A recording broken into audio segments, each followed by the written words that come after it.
Nós te louvamos, ó Pai.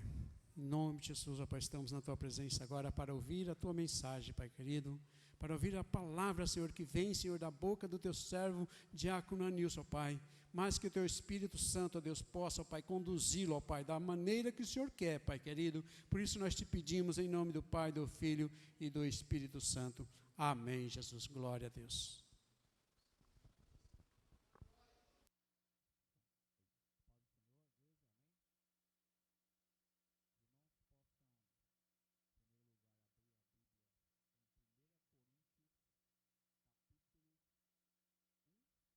Então, 1 Coríntios 1, nós vamos ler do 18 ao 25.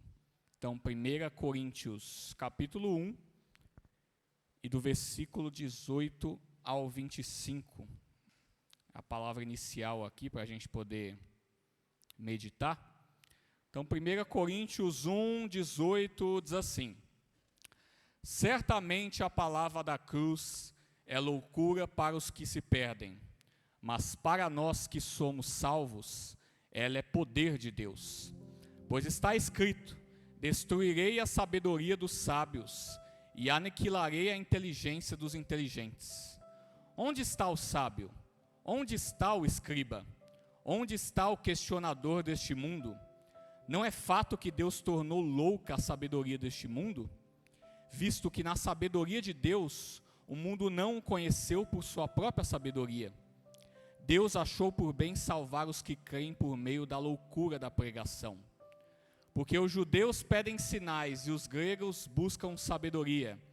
Mas nós pregamos o Cristo crucificado, escândalo para os judeus, loucura para os gentios. Mas para os que foram chamados, tanto judeus como gregos, Cristo é o poder de Deus e a sabedoria de Deus, porque a loucura de Deus é mais sábia do que a sabedoria humana, e a fraqueza de Deus é mais forte do que a força humana. Amém, irmãos? Os irmãos podem sentar. Eu queria trazer justamente o contexto do que a gente vai ministrar hoje aqui, porque eu ficava pensando aqui, irmãos, eu que vou ministrar hoje em Marcos 15 a respeito da cruz de Cristo. A gente não precisa inventar nossas teorias sobre a importância da cruz de Cristo. Basta abrir a Bíblia e ler a importância da mensagem da cruz.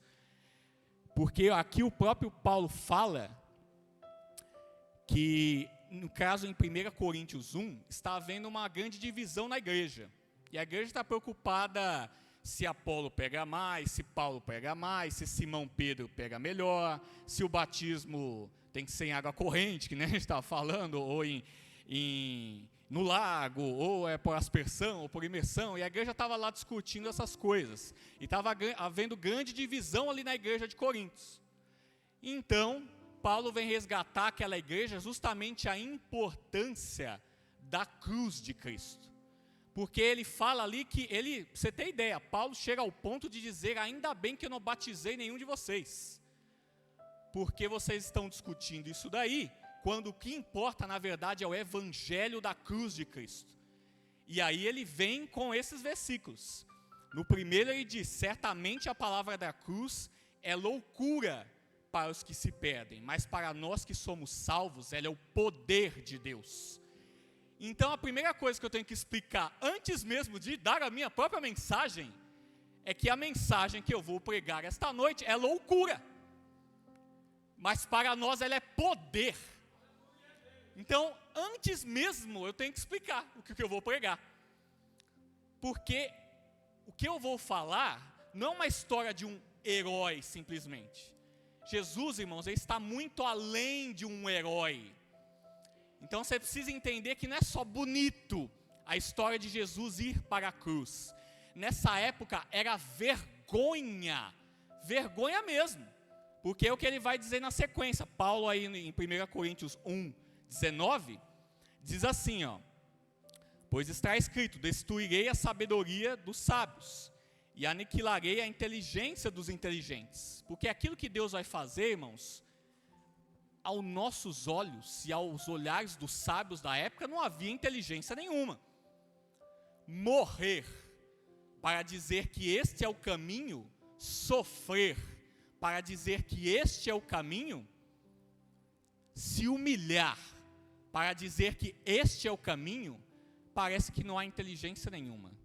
Na verdade, até os dias de hoje, ser crente ou seguir o caminho de Cristo ou ser cristão parece falta de sabedoria, parece bobeira, parece idiotice, porque é você a todo momento estar negando de muitas coisas que você quer fazer e você não faz, é a todo momento você estar se humilhando, é a todo momento de repente você está se colocando numa posição na qual você poderia estar numa situação melhor. Muitos podem dizer, não vou ofertar, não vou dizimar, e logo vou ter uma situação de vida melhor. Você é bobo, você é besta, porque dá dinheiro na igreja. Você poderia ter comprado uma casa, você poderia ter feito um monte de coisa com o dinheiro que você dá na igreja. Ou as pessoas podem dizer, para que você está perdendo tempo lá na igreja? Você poderia estar vendo série, você poderia ter assistido filme, você poderia estar fazendo outra coisa. Até anos atrás, irmãos, na vida da minha mãe, mesmo que pouco a pouco eu vou transformando pelo meu testemunho. Ela via a vida da minha tia e de outras pessoas que iam para a igreja e até me perguntava, minha tia trouxa, né, boba, vai lá e não traz dinheiro algum. Ao contrário, faz é deixar dinheiro lá. E muitas pessoas olham para a igreja dessa maneira, como um instrumento de perda de tempo, de controle, de deixar o dinheiro para os pastores e de perder seu tempo. É como se fosse loucura mesmo. E aqui o que a gente vai pregar é que um ser, ou melhor, o Filho de Deus, que não é visível, e que morreu numa cruz, e que ressuscitou, é o nosso Salvador. É preciso entender isso de um ponto de vista do mundo, que isso é loucura, porque de fato, o Cristo a que eu prego aqui, eu não estou vendo. As coisas de Deus são invisíveis, não visíveis. E aí envolve um componente que é o crer, que é a fé. E aí a gente vai entender um pouco melhor sobre essa questão da sabedoria do mundo. Eu peço que os meninos coloquem lá, que Isaías falou, lá em Isaías 29, 13 e 14. Porque a gente leu que Deus destruirá a sabedoria dos sábios e aniquilará a inteligência dos inteligentes. E diz lá em Isaías 29, 13, 14, diz assim: o Senhor disse, visto que este povo se aproxima de mim, e com a sua boca e com seus lábios me honra, mas o seu coração está longe de mim.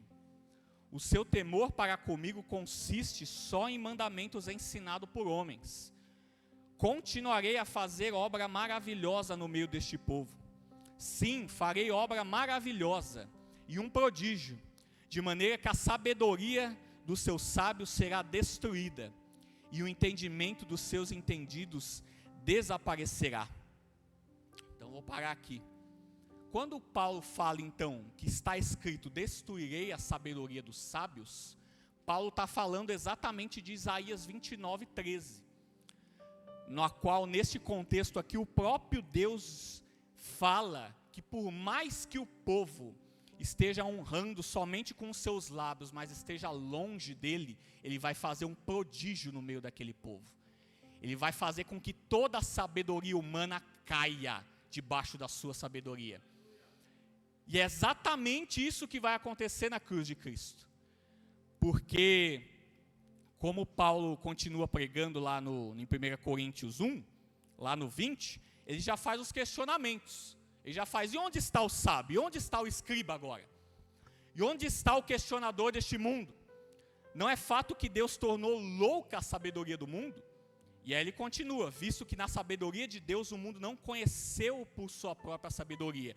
Deixa-me explicar aqui, irmãos, o que está dizendo aí então em 1 Coríntios 1, lá no 21. Que o mundo, por mais que tente se achegar a Deus de alguma maneira, foi Deus que se achegou a nós. Porque nós, nem com todo o estudo, nem com toda a teoria, nem com toda a ciência, nem que eu arranje espaçonave que vá lá para Plutão, ou para fora do sistema solar, eu jamais vou encontrar a Deus dessa maneira. Somente Deus é encontrado pela fé, pela sabedoria que Ele mesmo deu a nós, pela palavra dEle. É assim que a gente se achega a Deus. Você pode buscar de todas as maneiras, mas se não for pela palavra de Deus, pela própria sabedoria de Deus, você nunca vai se chegar a Ele. Deus está querendo dizer então que por mais que os homens da época fossem inteligentes, e que os dessa também, nós temos um mundo aí cheio de tecnologias, cheio de teorias, vários coachings, várias pessoas no YouTube estão agora dizendo como você deve viver, a maneira como você deve proceder. Os políticos tentam dizer como deve ser a sociedade. Devia todo mundo, o comunismo, devia todo mundo compartilhar aquilo.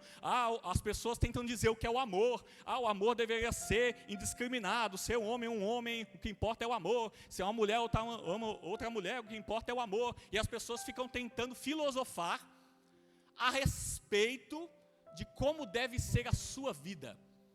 E a gente, irmão, é esponjinha, é que nem criança. A gente vai assistindo e ouvindo as coisas e tenta dizer, minha vida vai ser assim, por quê? Porque eu ouvi tal pessoa falar. É assim, tudo que você hoje fala, um dia alguém falou. Sabe por que você começou a falar lá no berço? E o papai, porque um dia seu pai falou, papai, aqui está o papai.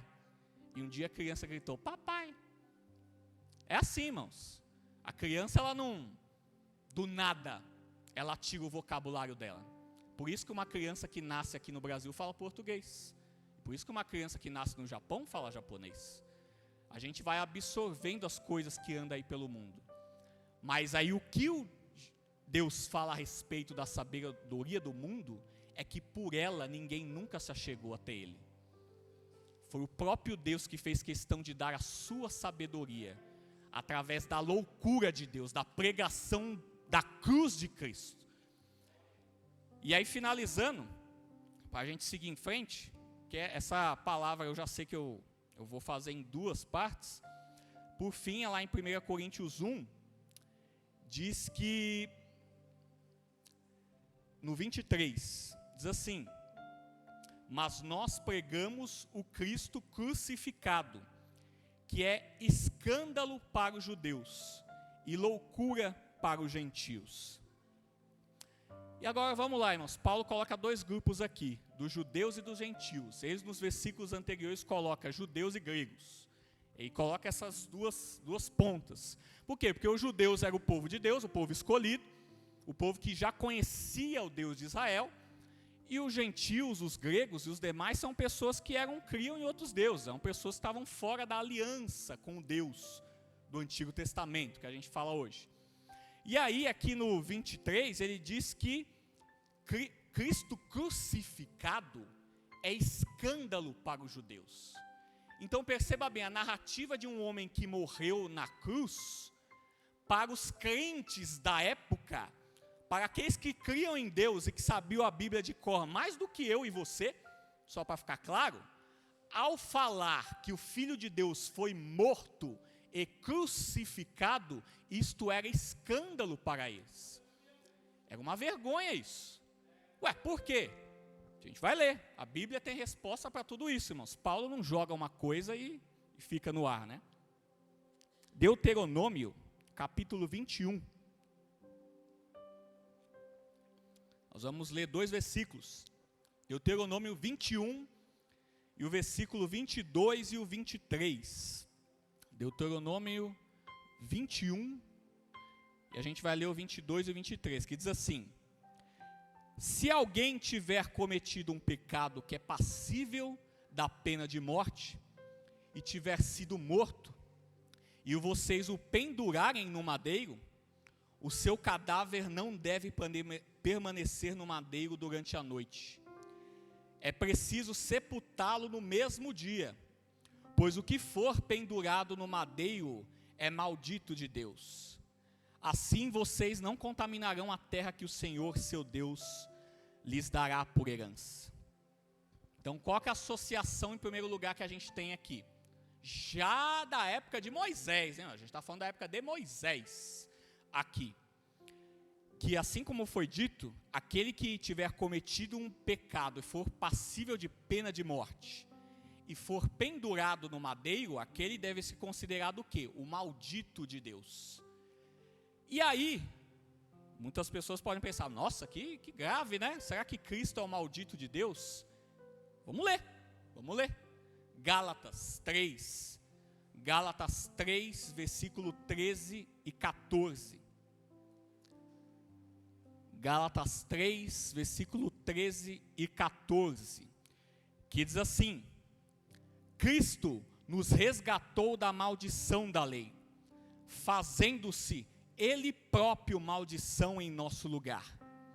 Porque está escrito: maldito todo aquele que for pendurado em madeiro, para que a bênção de Abraão chegasse aos gentios, em Cristo Jesus, a fim de que recebêssemos pela fé o Espírito prometido.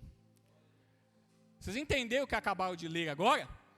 Que diz aqui que Cristo nos resgatou da maldição da lei, fazendo-se Ele próprio maldito, maldição em nosso lugar.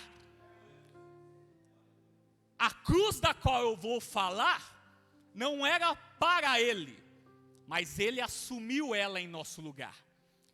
E aqui diz: maldito todo aquele que for pendurado no madeiro, fazendo referência exatamente ao versículo que a gente leu. E na sequência diz: para que a bênção de Abraão chegasse aos gentios. Foi por isso que Ele fez, para que a bênção que Deus deu, de ter uma herança, uma vida eterna na terra prometida, que para nós é o reino de Deus, alcançasse a mim e a você. É por conta desta cruz, então, que ela chegou. Se a humanidade continuasse da mesma maneira como foi, saiba, irmãos, que eu e você, que estamos aqui, nascidos no Brasil, filhos de índios com portugueses, com africanos, com uma mistura muito grande que a gente tem aqui no Brasil, saiba que sem a cruz nós não seríamos alcançados.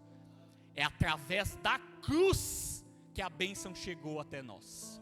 Se não fosse esse advento da cruz, então, irmãos, nada disso que está acontecendo aqui hoje aconteceria. Não haveria culto aqui a nenhum Deus de Israel. Nós continuaríamos adorando ao Deus Sol, ao Deus Lua, que é as coisas que os índios adoravam aqui.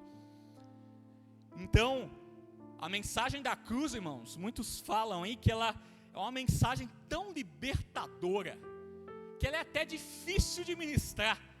Porque a cruz de Cristo, irmãos, ela chega num ponto em que ela redime o mundo inteiro. Porque até os animais estão cansados de sofrer nas nossas mãos e esperam para que um dia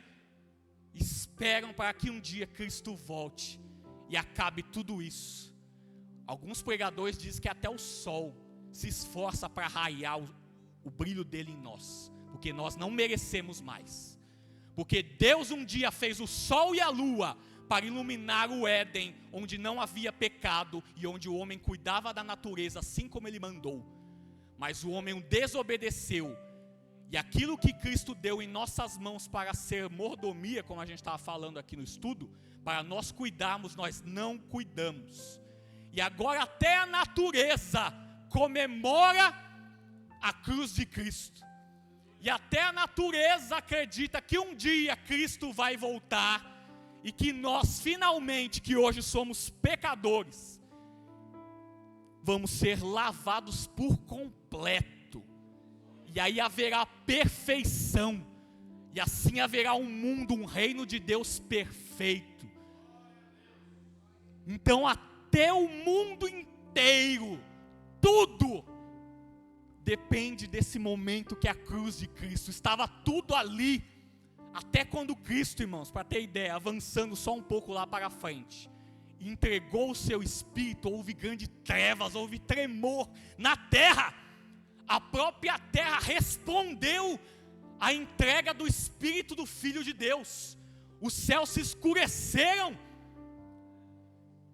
Então a mensagem da cruz é como Paulo diz, ela é poder de Deus, ela é um poder inalcançável. Não há maior poder do que a mensagem da cruz, nenhuma.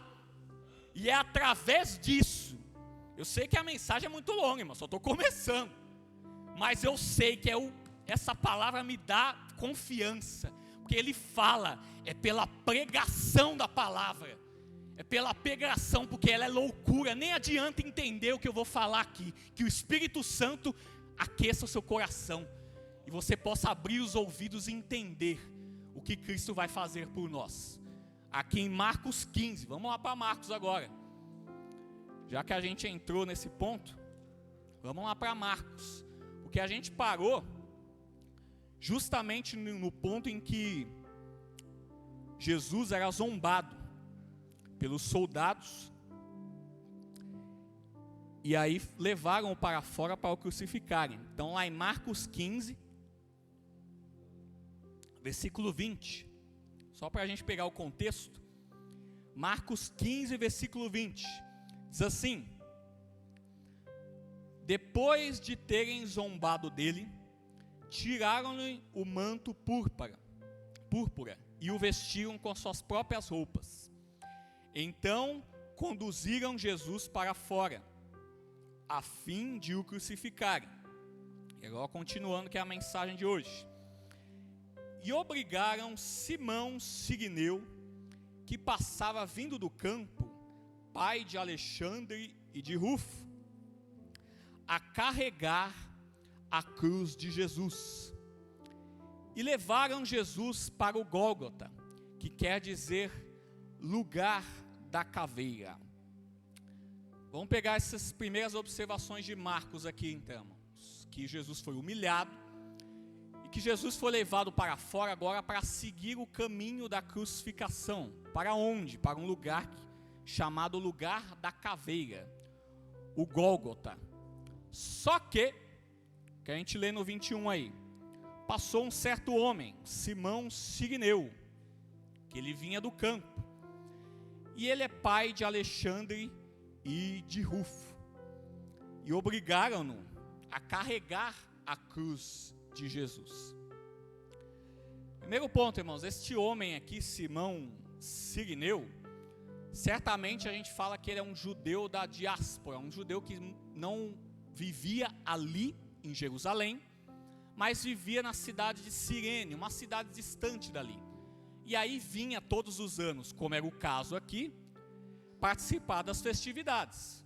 Era natural para os judeus, momento de Páscoa, todo mundo ia celebrar, o pessoal viria. E aí, Simão, ele não escolhe carregar a cruz. Você entender, naquela época, os romanos ele tinham poder de governo no lugar. Então, se ele falasse, fulano, você tem que fazer tal coisa, você tinha que fazer tal coisa. Porque era assim, porque por mais que o governo religioso existisse, por mais que os sacerdotes ainda não fossem respeitados, quem mandava lá ainda eram os romanos. E aí este homem que por ali estava passando, na esperança de cumprir o seu ritual, assim como Jesus cumpriu, irmãos. Todo mundo sabe que Jesus, na sua própria infância, ia para Jerusalém. Todos aqueles, todo ano, iam para Jerusalém, no mínimo uma vez, para fazer aquilo que os judeus faziam. As festividades eram assim. E aí o Simão, ele foi entregue a cruz de Jesus a ele. E você imagina por quê? Em primeiro lugar, irmãos, Jesus, a gente viu na ministração anterior, tinham colocado uma coroa de pregos em sua cabeça e tinham açoitado Jesus muitas vezes. Algumas pessoas dizem, irmãos, que devido à crueldade dos romanos, há pessoas que morriam só no açoite. E Cristo ainda foi zombado de tal maneira que, como uma coroa de espinhos, de pregos foi colocada em sua cabeça, seu rosto devia estar todo ensanguentado. Eu não sei nem se Cristo conseguia abrir os seus olhos. E, neste momento, por mais, irmãos, que ele fosse o Deus Todo-Poderoso, Filipenses diz muito bem que ele não quis fazer-se como Deus perante aos demais, dizer, não, eu tenho a força. Ele poderia levitar aquela cruz se ele quisesse. Ele poderia usar todo o poder sobrenatural que foi lhe dado. Mas naquele momento ele não fez isso, porque ele sabia que não era ele ali, era eu e você ali.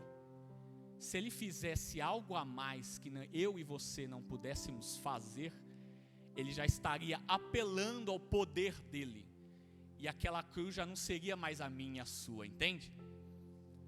E ali Cristo, certamente, se viu incapaz. Um homem, estou falando de um homem aqui. Jesus Cristo se viu incapaz de carregar aquela cruz. Mas não é que aquela cruz ele fosse, no contexto geral, incapaz de carregá-la. Mas que o peso, estou falando do peso físico da madeira que ele tinha que levar, já estava pesado demais. E Cristo, irmãos, ele não estava atento a isso. Porque é o espírito que estava conturbado naquela hora. Não era só o corpo. Existia um grande estresse ali em Jesus. E aí, ao Simão ao aparecer, o interessante de Marcos aqui, o que Marcos acrescenta de Simão é nenhum elogio. Ele acrescenta que ele é pai de Alexandre e de Rufo. Que tem esses nomes aí, irmãos? O principal desses nomes aí é o segundo, é Rufo. Por quê? Abra em Romanos 16, 13. Os meninos vão abrir rapidamente aí. Romanos 16, 13. Que diz assim, a gente pode ler, saudai Rufo, eleito no Senhor, e igualmente a sua mãe, que também sido mãe para mim. Quem escreveu isso foi o apóstolo Paulo, a respeito de um Rufo, que a gente até hoje estudando, a gente liga justamente a este filho de Simão, o sirineu que carregou a cruz de Cristo. E aí o que eu quero te mostrar, irmãos, através disso, que de alguma maneira, aquele homem que um dia foi impactado por carregar a cruz de Cristo, obrigatoriamente, ele impactou a família dele, ao ponto de que Rufo foi saudado pelo apóstolo Paulo como eleito no Senhor. E que carregar a cruz de Cristo um dia, e os ensinamentos que Simão teve naquele dia, a respeito de Jesus, mesmo que tenha sido forçado, Simão pôde conviver por algum momento com Jesus, próximo a ele, carregando a cruz dele. Isso vai nos dar um exemplo de outro elemento aqui, que é um dos ladrões da cruz. Mas eu queria só finalizar essa questão de Simão, irmãos. Você vê o quão é importante. É duas coisas que Cristo nos mandou. Primeiro, seguir Ele. Em segundo, carregar a sua cruz. Porque até um homem que simbolicamente fez isso, foi impactado. E eu te falo que o próprio Pilatos, a gente viu antes, foi impactado também. Qualquer pessoa que passasse 1 minuto com Jesus Cristo, mudava a sua vida. E aqui, talvez ele tenha mudado a vida da mulher dele, porque é a mãe de Rufo, e o próprio Rufo, que é o filho dele.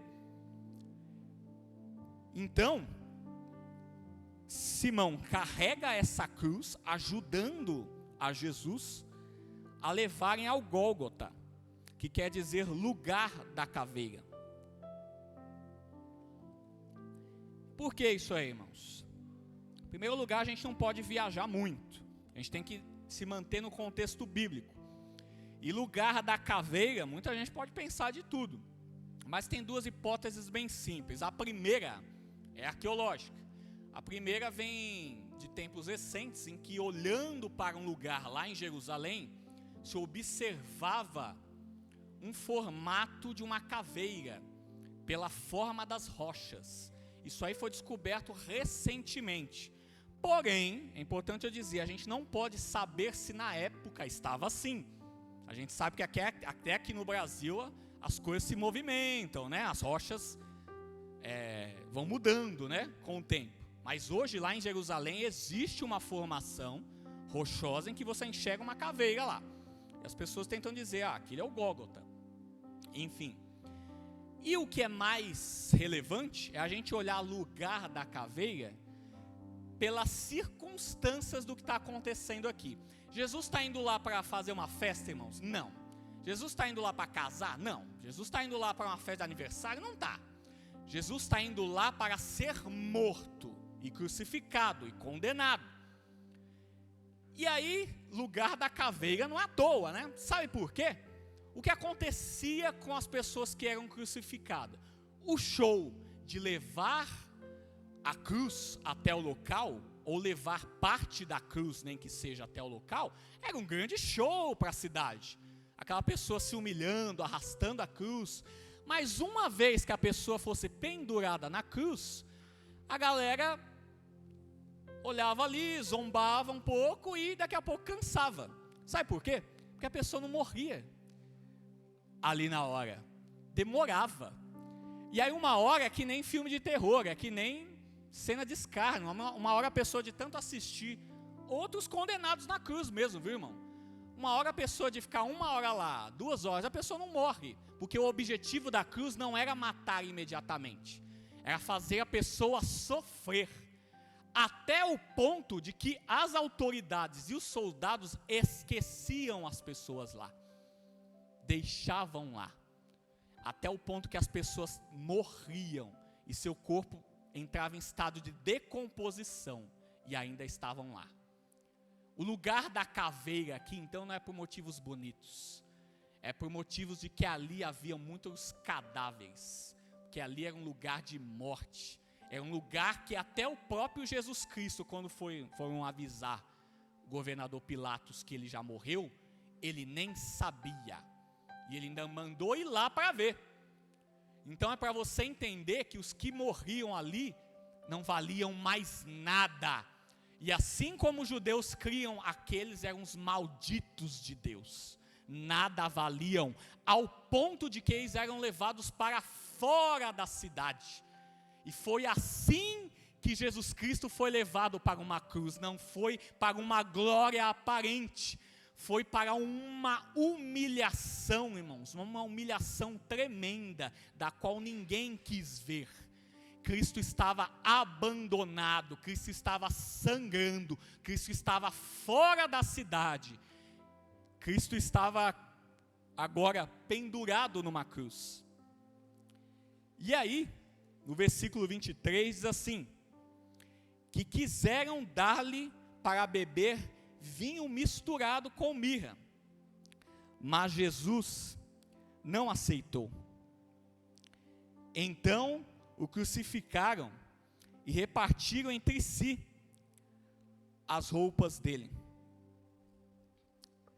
Vamos parar por aí? Só um momentinho aqui, então.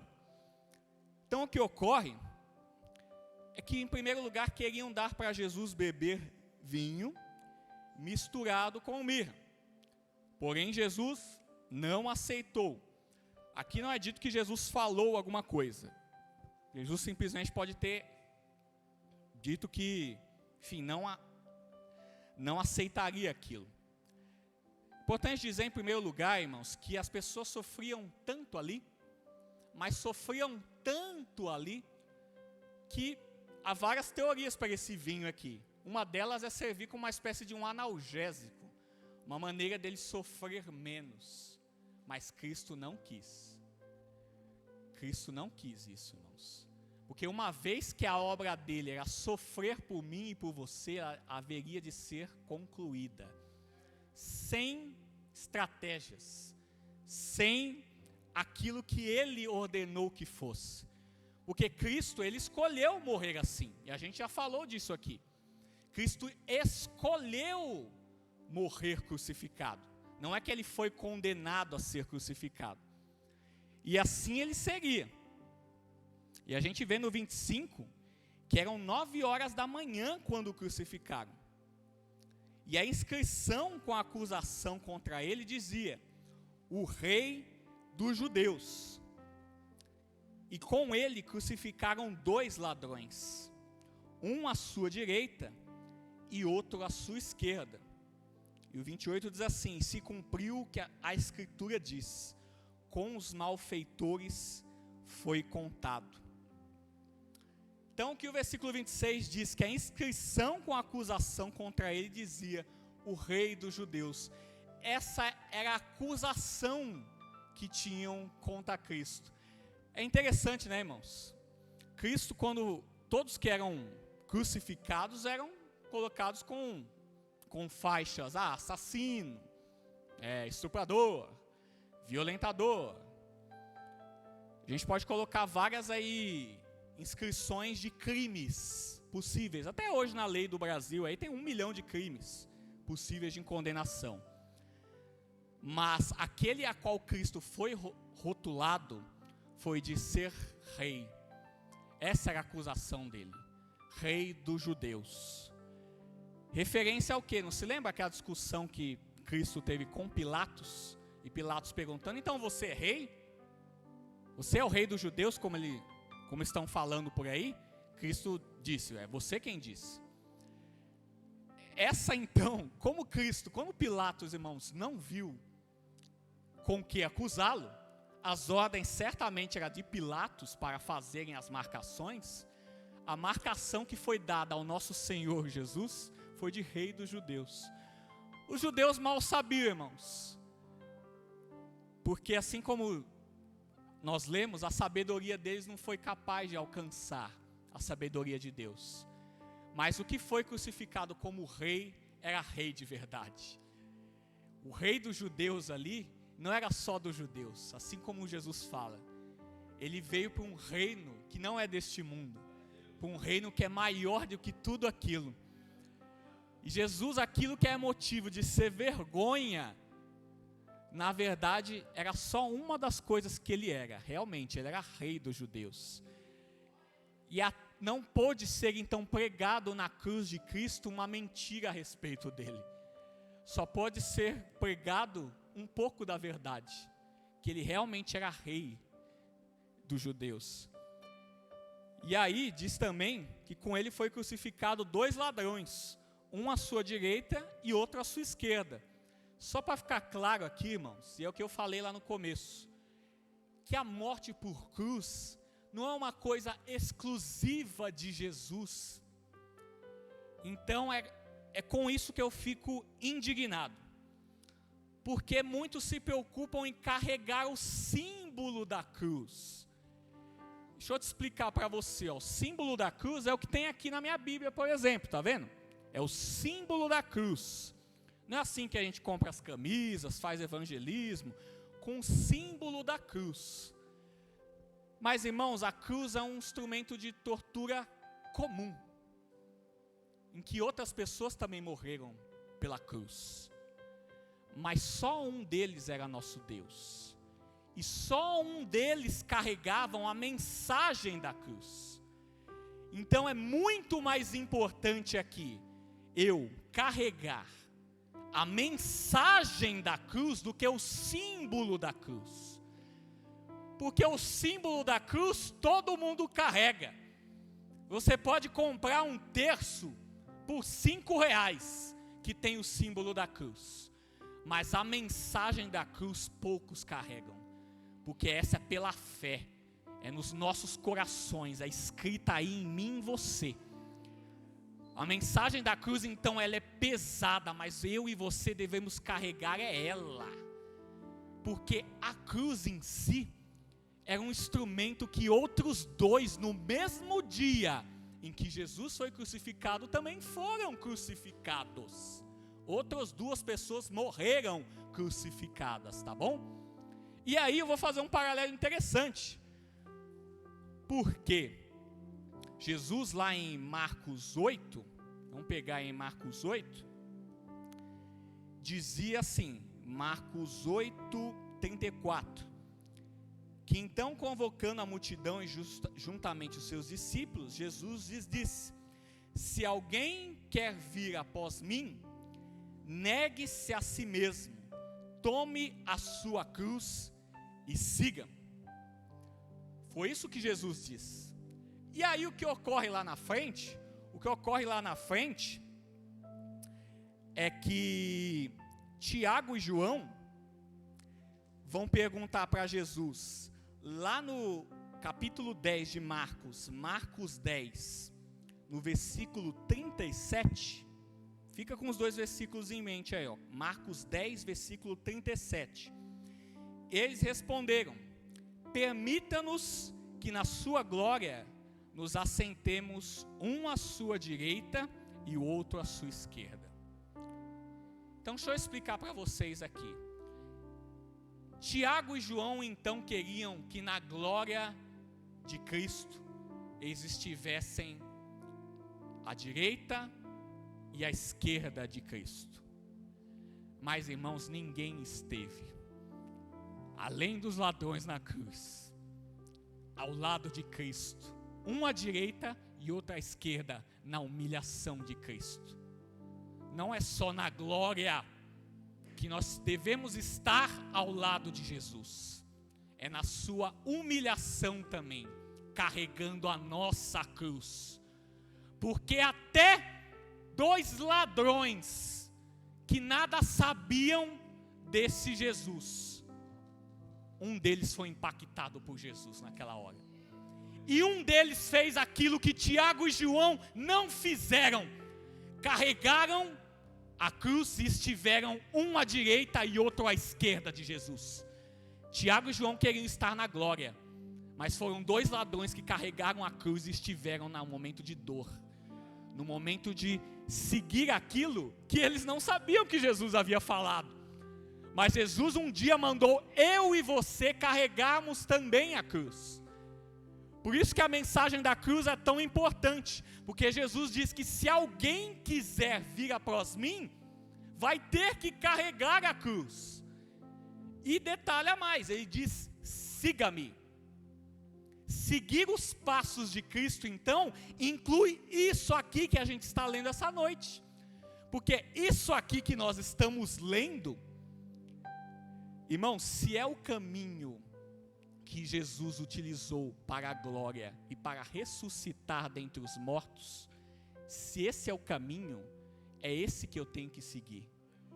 É o caminho do Gólgota, é o caminho do lugar da caveira, é o caminho da humilhação, é o caminho de não ser maior do que ninguém, é o caminho de ser o menor entre todos, é o caminho de servir, é o caminho de sofrer às vezes sozinho, é o caminho às vezes de orar para Deus e não ter ninguém ao lado, é o caminho de sofrer verdadeiramente para salvar talvez alguém. E Cristo naquele momento estava salvando a todos. E muitos zombavam dele. Muitos zombavam dele dizendo: olha lá, não é Cristo? Você não é o Todo-Poderoso? Desce daí então. Você não salvou a muitos? Salva-te a ti mesmo. Mas eu imagino Jesus, irmãos.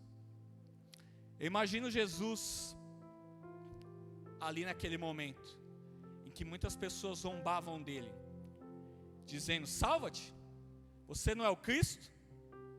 Salva-te a ti mesmo, desce daí. Você entende que se Jesus tivesse descido da cruz, não haveria salvação, era para mim, para você? Ele se salvaria, eu e você não. Então naquele momento que Jesus estava ali sendo humilhado, ele teria total condição de descer daquela cruz.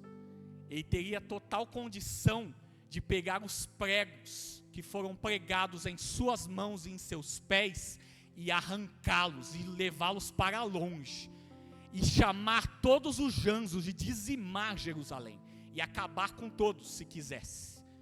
Mas naquele momento Cristo não desceu da cruz pensando em mim e em você, porque se ele obedecesse aos que diziam: desce da cruz e salva-te a ti mesmo, ele não salvaria nem a mim nem a você, ele salvaria somente a ele.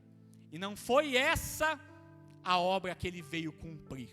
Quando ele vem falar que está consumado, é porque ele fez tudo aquilo que o Pai o ordenou. Isso nos dá instrução para quê? Para fazer exatamente o mesmo. Cristo veio então para a terra com um objetivo. Cristo veio então obedecer ao Pai. E tudo aquilo que o Pai o ordenou, assim ele o fez. Assim foi sua última oração: que seja feita a tua vontade. E se hoje eu tenho a palavra de Deus dizendo qual é a vontade de Deus para a minha vida, é a palavra de Deus quem eu devo obedecer. e fazer a vontade de Deus. Só assim estará consumado o que eu e você viemos fazer aqui.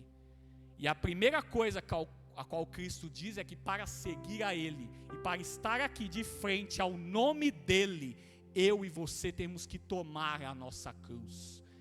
E aí muita gente interpreta errado também, porque eu já vi cruz sendo interpretada como várias coisas. Por exemplo, tem gente que tem um marido que não faz nada, aí fala lá, ó, a cruz que tem lá em casa, meu marido, faz nada, vagabundo. Tem gente que tem um filho que dá trabalho em casa, essa é a minha cruz.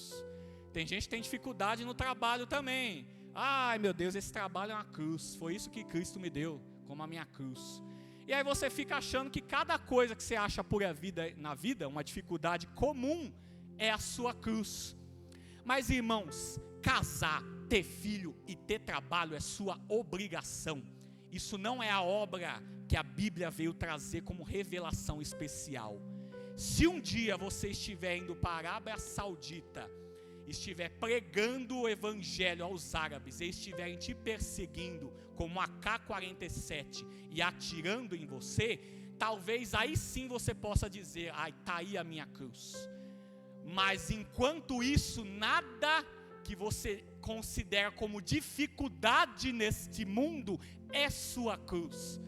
Porque a cruz está em pregar o evangelho, em fazer aquilo que Cristo disse para a gente fazer. A nossa cruz a gente vai encontrar seguindo a Jesus, porque é o que Ele disse, tome a sua cruz e siga-me. E tem gente que acha que tem cruz, mas e não segue a Jesus. Porque eu não vou para a igreja, por quê? Porque tem uma cruz lá na minha casa, e não é. Irmãos, a cruz está associada diretamente ao evangelho de Cristo, e você só vai sofrer as dores de Cristo fazendo as mesmas coisas que Ele fez. Cristo, nesse mesmo contexto de Marcos 8, Ele diz que não se envergonhem dEle, porque se um dia você se envergonhar de Jesus, Ele se envergonhará de você, porque um dia Ele voltará com seus anjos, e vai vir buscar aqueles que não se envergonharam dEle. Hoje eu estava vindo para cá, lendo a palavra de Deus, lendo a Bíblia, né? No trem ali, e às vezes por alguns momentos, irmão, a gente fica pensando até, né? Será que eu vou sacar a Bíblia no meio de todo mundo aqui, né? Aí sabe o que aconteceu? Eu tinha lido exatamente essa palavra de Marcos 8, e aí eu lembrei, eu não tenho vergonha do meu Deus. Se eu tiver que ser um crente, talvez para o mundo louco, porque eu sou tosco, porque, né, que as pessoas falam, a pessoa só lê, só estuda, só vai para a igreja, larga um monte de coisa para ir para a igreja, perde tempo, vem não sei da onde. Irmãos, isto tudo eu já sei que é loucura para o mundo, mas eu sei que esta é a sabedoria de Deus. Esta faz parte das dificuldades de seguir o evangelho. Isso sim eu posso incluir um pouco na minha cruz, porque eu sei que buscando o evangelho, aí é que eu estou levando a minha cruz. É aí que as dificuldades estão aparecendo, é aí que os conflitos estão aparecendo. E eu te falo, olhando para mim e para você hoje, irmãos, a gente refletindo, eu e você, será que nós temos carregado a cruz? Essa que é uma grande dificuldade. E a dificuldade segunda é o que um hino nosso mesmo traz. Eu trouxe aqui 2 músicas e uma delas é muito conhecida. Uma delas se chama A Mensagem da Cruz, harpa cristã, e diz assim: sim, eu amo a mensagem da cruz, até morrer eu a vou proclamar. Então, o que nós cantamos verdadeiramente? Porque o que nós estamos falando aqui é que nós amamos essa mensagem da cruz, e que nós vamos proclamar até morrer. Esse é o nosso chamado. Não é para gozar da vida do mundo e sentir dificuldade quando, perdi meu carro, perdi minha casa. Hoje, irmãos, a mensagem da cruz ela sempre renova a mim mesmo, porque eu vejo que mesmo que eu perca tudo, irmãos, se eu tiver fé no evangelho de Jesus Cristo, eu tenho vida eterna, eu tenho lugar com Deus no paraíso, eu tenho uma promessa muito maior do que a sabedoria do mundo consegue me dar. Porque a sabedoria do mundo consegue me dar fama, consegue me dar mulheres, consegue me dar casa boa, consegue dar um carro, bens, roupas muito melhores do que as suas. Se você quer saber, provavelmente muitos políticos corruptos estão muito mais bem vestidos do que você nessa hora. Vivem uma vida muito melhor do que a sua. Mas a sua escolha foi vir hoje aqui, ouvir a mensagem da cruz. Isso nos faz de nós diferentes, porque nós cremos na fé, na loucura. Por fé nós cremos na loucura de Deus, que é a sabedoria de que um homem nos chamou para sofrer, para que um dia nós podemos nos gloriar. É assim. Eu estou vivendo uma vida de sofrimento. É por isso que o meu mundo é invertido, viu, irmãos? Muitas pessoas falam, pô, eu estou sofrendo. Ué, é isso que Deus chamou você para, né? Para sofrer mesmo. É. Pô, mas estão me enchendo o saco ali. Oh, é isso mesmo, boa. Irmãos, nós fomos chamados para isso. Eu não fui chamado aqui para ser visto. Por exemplo, vou dar um exemplo agora, vou terminar aqui que já está passando a hora, né? Eu não fui chamado, por exemplo, para eu sair daqui e todo mundo, nossa, Manilson, você é abençoado, a palavra da sua boca é maravilhosa, você é o cara, você é um pregador maravilhoso. Eu não fui chamado para isso. Irmãos, eu, como ministro aqui da palavra de Deus, fui chamado para descer aqui e no minuto seguinte ninguém sequer lembrar do que eu disse, porque eu sei que isso aqui é loucura. A minha expectativa não é ser adorado pela palavra que eu prego, é ser, inclusive através da live de repente, perseguido por aquilo que eu prego. Não é de ser louvado, como se isso fosse algo maravilhoso. Irmãos, o que eu estou dizendo para você é que você vai ter que sofrer, e que Cristo sofreu um dia também, e que esse é o caminho que nós vamos seguir. E que se sua vida de repente estiver muito boa, desconfie, porque talvez você não esteja carregando a cruz que Cristo pediu para você carregar, e fugindo dessas responsabilidades você escolheu a sabedoria do mundo e não a sabedoria de Deus. Por isso sim, como diz a harpa, eu amo a mensagem da cruz, e até morrer eu vou a proclamar. E eu vou finalizar cantando um pouquinho dela, que as duas primeiras partes eu digo